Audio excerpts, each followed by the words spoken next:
Voilà, on est sur YouTube. Mais bon, sur YouTube, mais plus en live, du coup. C'est ça le truc. Bon, vous avez... Enfin, on est toujours en live, mais c'est une vidéo. Vous avez le chat, vous voyez, on vient de finir le match. On a le résultat, là. Milan AC 4, Manchester United 2. Donc, on était en train de regarder ce match en live commentary. Tari avec Riku. Et puis là, on va pouvoir faire un petit bilan de la pré-saison. Donc, on fait ça tous ensemble avec le chat. Et voilà. Riku, est-ce que tu as les résultats ou pas, toi? Ouais, mais toi, tu n'as pas tout regardé. Donc, c'est moi, je vais faire le truc, non? Mais je connais quand même les résultats. Ouais, mais tu n'as pas les datas des matchs et tout, toi? Non, j'ai pas les datas là. Vas-y. Et ben, je fais le truc. Après, tu me donnes ton avis. Alors, Manchester United a commencé sa pré-saison le 18 juillet contre Wrexham. Une défaite 1-0. Ouais. Sur un but de Smith. Après, victoire 5-0 contre Rosenborg. Victoire 2-1 contre l'Atlético Madrid. Un match nul très convaincant contre le PSG. Et cette défaite contre... Ah non, la victoire au tir au but contre Leeds. Ouais. Et cette défaite contre le Milan AC 4-2. Riku, qu'est-ce que tu as pensé du coup de cette... Qu'est-ce que tu retires de cette pré-saison pour toi? Ce que je retiens, tu veux dire? Ouais. Bah que les En gros, jeunes, qu'est-ce que t'en penses, quoi? que les jeunes sont meilleurs que les pros. Hein. Ouais, ok. Bah honnêtement là, de ce qu'on a vu, à part le match contre le PSG du coup où vraiment on a quand même bien joué, même si bon bah en face c'était pas non plus le PSG version Ligue des Champions avec toutes les grosses stars. Ouais. Bah, les meilleurs moments qu'on a vus de la pré-saison, c'est quand les jeunes ils étaient sur le terrain. Hein. Premier degré, hein. Je le dis. On sent qu'il y a plus d'automatisme entre les jeunes que entre l'équipe première. Là, bon, je vais parler à chaud parce qu'on vient de finir le match contre le AC Milan, mais il n'y a rien. Il n'y a rien à gratter là. Bah ouais. Ça fait très peur à une semaine de la saison. Ouais. Après, moi, je suis un peu plus partagé parce que je trouve quand même qu'il y a eu des belles séquences. Il y a eu des matchs un peu sérieux. Le match contre l'Atlético Madrid était sérieux. Le match contre le PSG, il commençait mal, mais il a été sérieux aussi. Euh, le match contre Leeds était pas mal aussi pour une équipe de première ligue en face. Tu dis contre l'Atlético, c'était sérieux. Alors on a gagné, mais j'ai pas un bon souvenir du match. Pour moi, ça faisait dominer. Hein, non Ouais, il me semble que la première mi-temps était bien. Après, elle a fait ses changements et c'était devenu catastrophique. Ouais. Donc, moi, je suis quand même partagé parce que c'est vrai que ce que j'ai vu sur le terrain me suffit, entre guillemets, tu vois. Je vais pas me dire juste pour ce match contre le Milan AC ou en plus de ça, Ouais. Carrick l'a abordé quand même bizarrement pour un dernier match de pré-saison, c'est-à-dire qu'il n'a pas mis le 11 type, il a fait il a changé presque toute l'équipe à la 60e, il a mis des joueurs à des postes qui n'étaient pas les leurs, etc. Machin. Donc, c'est un match qui était abordé bizarrement et je m'en fous parce qu'il a fait les tests qu'il devait faire. Donc, c'est pas le match qui m'inquiète le plus. Évidemment, je suis beaucoup plus inquiet par l'effectif et par les trous béants qu'il y a dans cet effectif. Par exemple, on a vu la pré-saison de Maguire, c'est pas ça. Et la pré-saison de Luke Shaw te donne pas envie de faire toute la saison avec lui, quoi. C'est clairement pas. On sait qu'on est en train de chercher un arrière gauche parce que Shaw peut-être qu'il va se blesser, mais moi dans ma tête on cherche un arrière gauche parce que Shaw est nul aussi. Parce que même quand il est là, on ne sait pas quelle version de Shaw on va avoir et on a très peu de chances d'avoir le Shaw 2021, quoi. Donc voilà, moi je suis plus inquiet par l'effectif et ce qu'il est que par ce que j'ai vu. Euh, ceci, ceci dit, le match d'aujourd'hui était particulièrement nul. Hein. Moi, je m'attendais quand même à plus du milieu de terrain. Mais Santos Tielemans. Ouais, mais parce qu'ils n'ont pas l'habitude de jouer ensemble encore, Oui, tu vois. Il oui, faut débloquer les automatismes. c'est Et le vrai. problème, c'est que là, les automatismes, tu vas pas les débloquer en faisant jouer les mecs une mi-temps après une mi-temps. Enfin, C'est ça. mi-temps par mi-temps, et pas 90 minutes par 90 minutes, parce que là, depuis qu'ils sont revenus, Santos a pas mal joué parce qu'il n'était pas à la Coupe du Monde.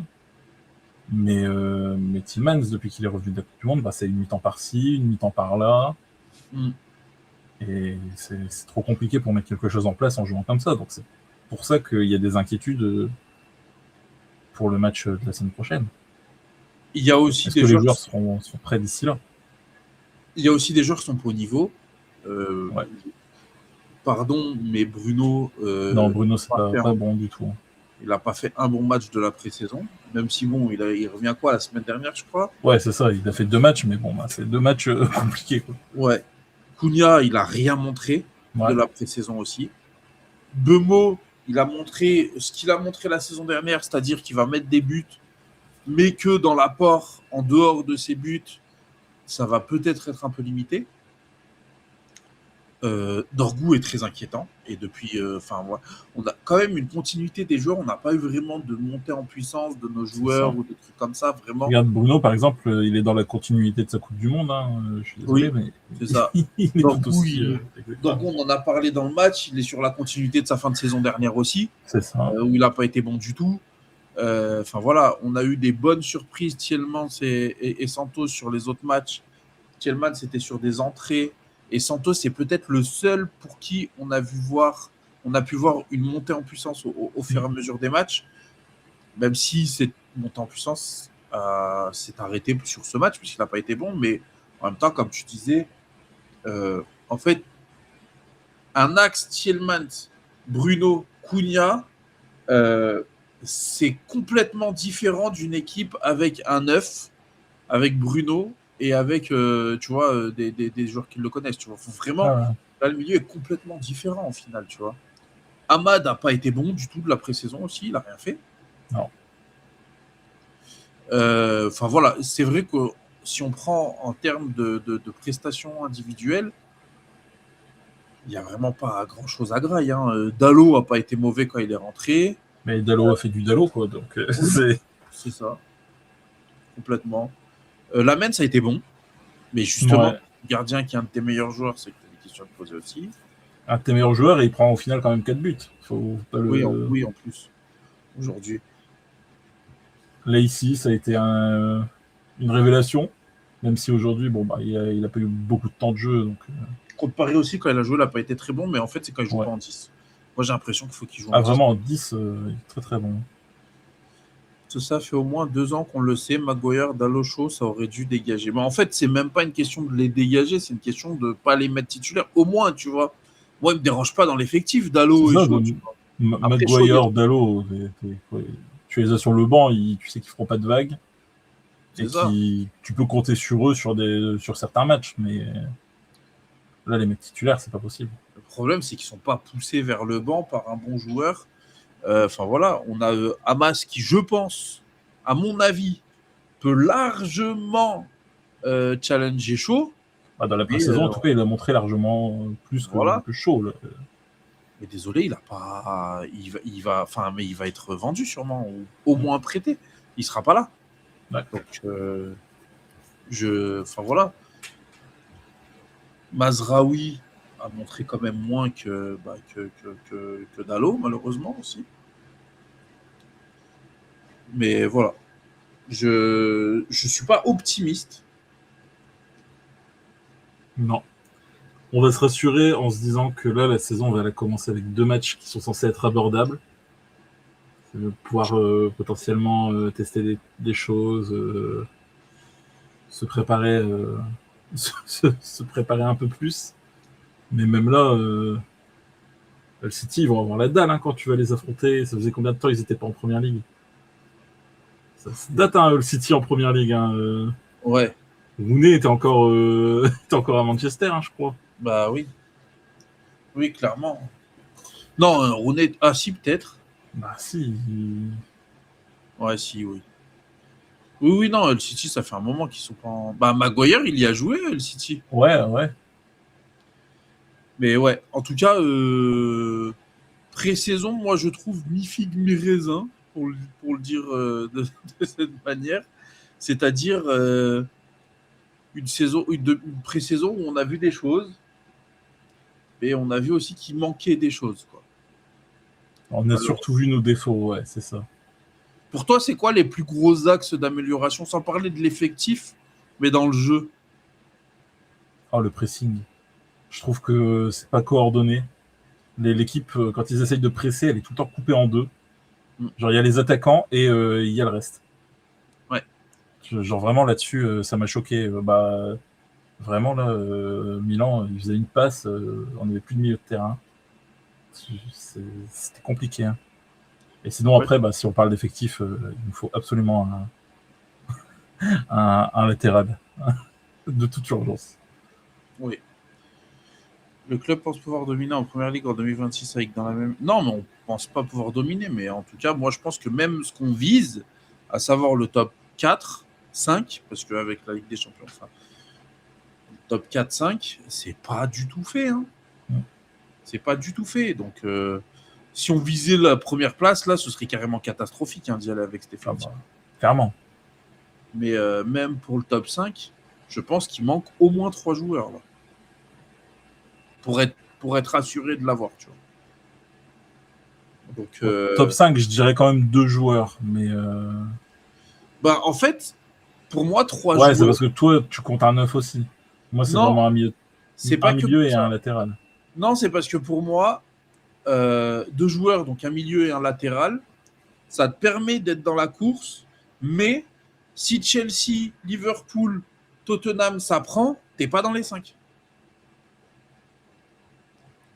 Ouais. Si Morgan Rogers, il te fait une saison à joueur de 140 millions, si Tottenham, le truc prend, et que t'as Chelsea et que t'as Liverpool où ça prend, t'es pas dedans, parce que t'as City, Arsenal qui vont de toute façon y être, donc toi t'es dehors. Et en plus de ça, t'es pas à l'abri que t'as encore une équipe qui soit chiante, hein, Aston Villa, un truc comme ça, tu vois. Ah, mais admettons, nous, ça prend aussi, tu vois. Oui, mais c'est ça. C'est pour ça. Pour moi, à 3 joueurs, tu t'assures un top 5. Parce que, pour moi, si on recrute 3 joueurs, je ne nous vois pas en dehors du top 5. Là c'est vraiment, on se voit en dehors du top 5, mais dans un scénario catastrophe où toutes les autres équipes prennent et pas nous.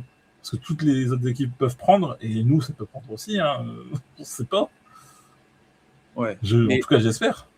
Mais ça, prendre, en fait, même si ça prend, tu connais notre effectif. Ça a pris en fin de saison dernière. Oui, bah oui. Si on continue sur cette lancée-là. Moi, je trouve quand même que l'année dernière, elle n'a pas montré des qualités telles que on est sûr d'être top 5. Tu vois. Je suis d'accord. Mais on gagnait des matchs. Oui, mais on était à pleine puissance. On était en sur-régime de fou, tu vois.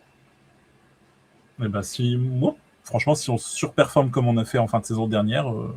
Ouais, mais voilà, donc ça veut dire que c'est pas fait. Enfin, tu vois ce que je veux dire, oui, c'est pas fait. Mais comme Chelsea, c'est pas fait, comme Liverpool, c'est pas fait. Oui, mais là-dessus, c'est que de la. Oui, mais c'est ça que je suis en train de dire.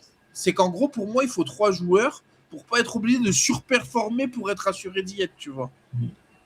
Pour moi, si tu as un milieu, un latéral et un attaquant, tu es quand même assez tranquille si tu fais le bon recrutement, tu vois. Mais voilà, en tout cas, moi, je pense pas qu'il faut non plus être catastrophé par ce match-là contre le Milan AC. Passer au travers d'un match, surtout comme je disais, quand Carrick l'aborde vraiment comme un match amical et pas comme un match de préparation à la semaine prochaine, tu vois. Justement, c'est bien ça le problème, c'est qu'il l'aborde encore comme un match amical et que du coup, ça peut influer sur notre début de saison. Ouais. Parce que les joueurs sont pas forcément prêts à jouer un match de championnat. Oui, c'est ça. De toute façon, on sait que Manchester, on pourra tirer des conclusions après 5 matchs de Première Ligue. On sera... 5 matchs. Là, on a toutes les configurations possibles. On a des mecs qui viennent de Championship, donc Hull City et Ipswich. On a des clubs qui sont mid, normalement, Everton. Et on a Manchester City qui est le haut du classement. Donc vraiment, là, on va avoir toutes les configurations possibles. C'est ça. Donc en 5 matchs, on pourra savoir. Déjà, l'équipe aura pris.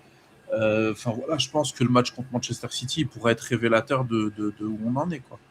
c'est le genre de match qui te démarre ta saison ou qui montre que tu as beaucoup trop de lacunes au final.